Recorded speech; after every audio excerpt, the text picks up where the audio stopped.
Vikings, let's win the game. Vikings fans, things are heating up in Minnesota.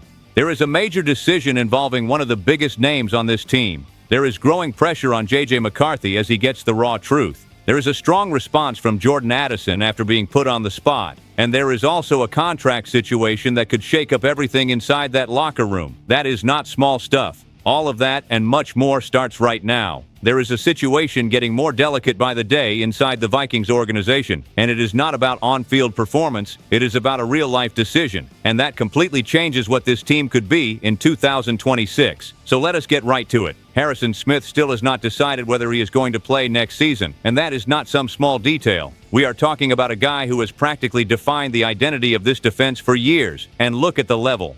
Even at 37 years old, he finished last season playing at a high level. It was not perfect, of course. The numbers show that. An overall grade around 68, coverage around 69, and a lower run defense mark. But even so, 2 interceptions, 3 passes defended, and more than 40 solo tackles. That is not the production of a finished player. Not even close. And the most interesting part is how the team is handling all of this. Kevin O'Connell made it clear that he is not going to pressure him. Zero pressure. He basically said, let him breathe, live his life, and think.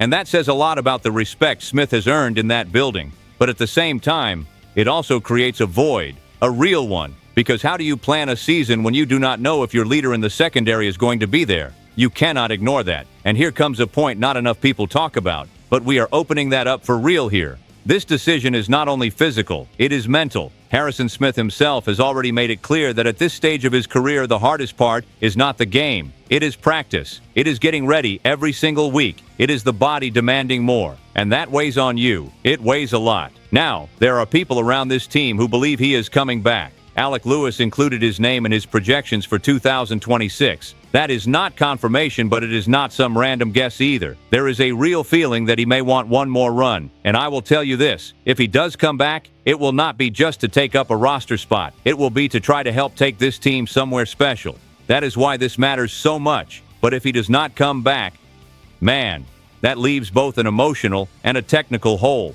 It is not just replacing a position. It is replacing leadership, football intelligence, and experience. And you cannot buy that on the open market. I really want your take on this.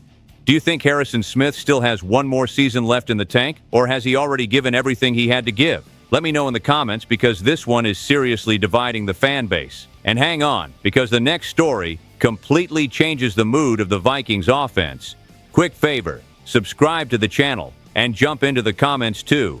The fan base opinion really matters here. There is pressure building inside the Vikings offense that cannot be ignored anymore. It is not subtle. It is not hidden. It is the kind of situation you can feel getting ready to blow up at any moment, and everybody in that locker room knows it. Now, let us put a name on it. J.J. McCarthy may be going through the most important moment of his career so far, and that is not an exaggeration, because the situation changed fast, really fast. The team brought in Kyler Murray, and that was not just any signing. It was the kind of move that, in reality, put a huge shadow over McCarthy. Even with the official talk about an open competition, the real message, everybody got it. And then comes the part that really hits. Justin Jefferson did not sugarcoat anything. He said it straight up. He said McCarthy needs to raise his level, that with a guy like Murray in the room, either you answer right now, or you are going to end up taking a back seat again. That is heavy, really heavy. And you cannot ignore the recent history either. McCarthy has gone through some difficult seasons, injuries, inconsistency, uneven numbers. In 2025, he passed for 1,632 yards, 11 touchdowns, and 12 interceptions. His completion percentage was below 60%. That is not the profile of a quarterback locking down a starting job, not in this league. But at the same time, something interesting is happening. Jefferson has not given up on him. Quite the opposite. The two of them have been working together this offseason, fine-tuning timing, routes and reads, working on the little details. And that says a lot, because if the best player on your offense still believes in you, then there is still a window there. It is small, but it is there. Now, I'm going to say something here that a lot of people probably do not want to hear. McCarthy still has not shown that he can hold down this job under real pressure, and that is the raw truth. Does he have talent? Absolutely. He has arm talent, mobility, and developing field vision. But talent without consistency in the NFL does not hold a job. And the problem is that now there is no more room for slow development. There is no more time for repeated mistakes. It is about execution right now. Jefferson even said he sees growth, that McCarthy is more confident, that he understands better where Jefferson is going to be on the field and the timing of those routes. But that has to show up in games, because practice does not win football games. And there is another detail. The environment around him has not helped over the last few years. There were quarterback changes, system changes, and overall instability. That slows down anybody's development. But now, the excuses are gone. Either he answers the call, or the team moves in another direction. It really is that simple. And that creates serious tension inside this offense. Because you have a talented group, you have good pieces, but everything depends on who is leading it on the field. And that decision does not look as open as the public message is trying to sell. So I want to hear from you on this. Do you still believe McCarthy can become the guy for the Vikings, or do you think this cycle is already reaching its limit? Because what comes next involves another offensive piece who is also being put under pressure. There is a piece of the Vikings offense that was always seen as a compliment, but now the conversation has changed. It is not about helping anymore. It is about proving he deserves to stay for the long haul, and that name is Jordan Addison. The team decided to pick up his fifth-year option. In other words, they locked him in through 2027. That already says a lot. It shows there is real confidence in his talent, but it also shows that the final decision still has not been made, because keeping a guy around is one thing, committing big to him with a long-term deal is something completely different. Kevin O'Connell made it very clear what the team sees in him. He said Addison is one of the best number 2 wide receivers in the league. And look, that is not a shot at him. When you line up next to Justin Jefferson, that role carries a different kind of weight. It is not being some ordinary sidekick. It is being a key piece in an offense that depends on balance. But along with that recognition came pressure. O'Connell himself talked about growth off the field, about maturity, about understanding this stage of his career. And that does not come out of nowhere. It comes from situations that happened and made the team stop and ask, can we really trust this guy long term? And then when you look at the recent production, it was not his best season. 42 catches, 610 yards, 3 touchdowns, 14.5 yards per catch. So far, okay. But 7 drops. That hurts. And it hurts a lot, especially for a player who needs to be dependable. And there is more. A lot of people blame the instability at quarterback. And that is true to a point. But it does not explain everything. Because even in that kind of situation, a player looking for a big contract has to show up. He has to be reliable no matter what. That is where this gets uncomfortable. Now here comes the part that really heats this up. Chip Scoggins, who follows this team closely, openly said this is the prove-it year for Addison. The big contract year. The year to show on and off the field that he deserves a major investment. And here is where that uncomfortable truth comes in. Decisions like this are rarely just about talent. It is about behavior, consistency, and full trust from the locker room and the coaching staff. Because the talent is already there. That is not the debate. What is on the line now is something else. It is whether he can be the kind of guy you pay big money and sleep easy knowing he is going to show up every Sunday, and that is still not guaranteed. Some fans think he is about to take off. Others are starting to get a little uneasy, and that really does divide people, because the upside is there, but the consistency still is not. So let me ask you, would you give Jordan Addison a long-term deal right now, or would you still wait another season to be sure? Talk to me in the comments, because that decision says a lot about the future of this offense. And look, what comes next is not about performance. It is about money, the locker room, and a situation that could turn into a trade at any moment. Now the conversation moves to another level, because this is not just about performance on the field anymore. This is about money, ego, timing, and tension that is becoming public. This time, the name is Jonathan Greenard. And the message he sent was loud and clear without him even saying a single word. He simply did not show up for the start of voluntary workouts. And in the NFL, everybody knows what that means. It is pressure. It is negotiation. It is, let us get this resolved already. This situation had already been heating up. Greenard wants a raise. He wants to be paid like one of the top pass rushers in the league. And on the Vikings side, there does not seem to be that same urgency to pay up. So now you have a standoff. Kevin O'Connell tried to keep the tone under control. He said he understands the business side, that he respects the moment, that these things happen. But when an important player does not show up, that carries weight. It affects the locker room. It affects preparation. And it is not like we are talking about just any player. Even coming off a down season with only 3 sacks, his impact goes beyond that. Constant pressure on the quarterback, strong presence against the run. He is the kind of player who changes how an opposing offense behaves. But you also cannot ignore the other side of it. In 2024, he had 12 sacks. In 2025, that number dropped hard. So the question comes in strong. Are you paying for the peak or for the recent decline?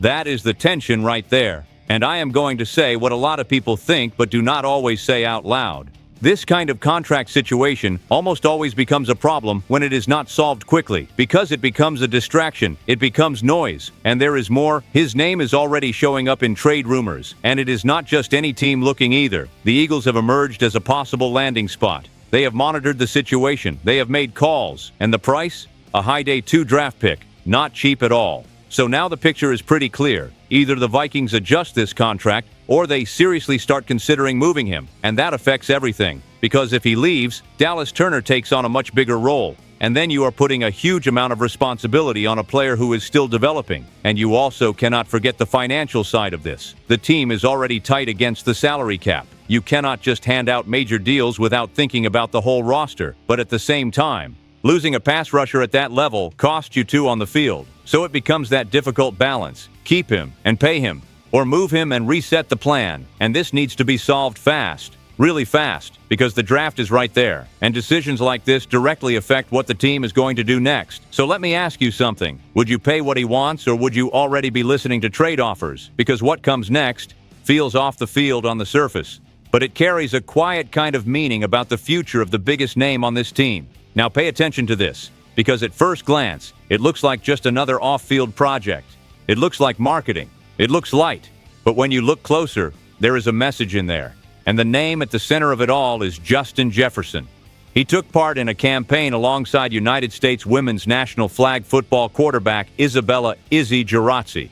The two of them are shown coaching kids, interacting, and pushing that whole idea of connection and togetherness. All of it is part of a project tied to U.S. Bank, which is now an official partner of the NFL. Up to that point, fine, normal. But there is more going on here, a lot more. This is not some small campaign. It involves visibility across multiple platforms. It involves a direct tie to the NFL. It involves the Vikings stadium, which carries the naming rights of that very bank.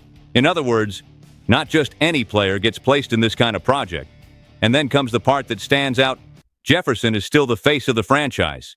Even with all the changes happening, even with uncertainty at quarterback, even with rumors swirling around his future, he is still there, representing, leading, and whether people want to admit it or not, that sends a signal. That part matters. Now, here is the detail not everybody caught. He is not alone in this project. Fernando Mendoza is involved too, a name who has been projected as a possible #1 overall pick in the 2026 draft for the Raiders. Look at that contrast. One of the biggest stars in the NFL right now, next to a guy who could be one of the league's next big names. And that is not random. It is positioning. It is narrative. It is image building inside the league itself. And I will tell you something that hangs in the air after all of this. When a player at Jefferson's level is involved in something this aligned with the team and the league structure, it is hard to believe that happens without some kind of long-term vision behind it. It is not a guarantee of anything, but it is not some tiny detail either. Meanwhile, on the field, the situation still has questions. The quarterback spot is not settled. The offense is still searching for an identity. But off the field, Jefferson is still being treated like the central piece in everything. And that carries weight. It affects decisions. It affects roster building. It even affects how the team positions itself for the future. So here is the direct question.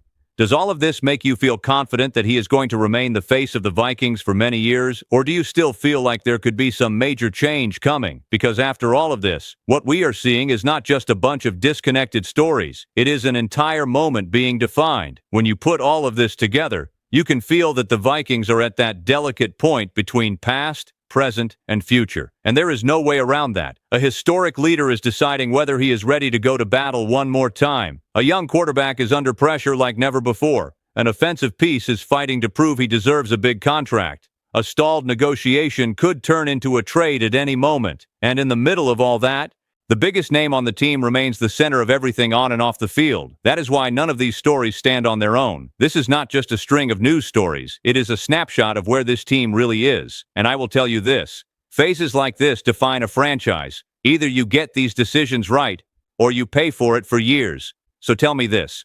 Which one of these situations worries you the most right now? Drop it in the comments, because this space belongs to everybody who lives and breathes Vikings football. Stay tuned. SKOL Vikings, let's go.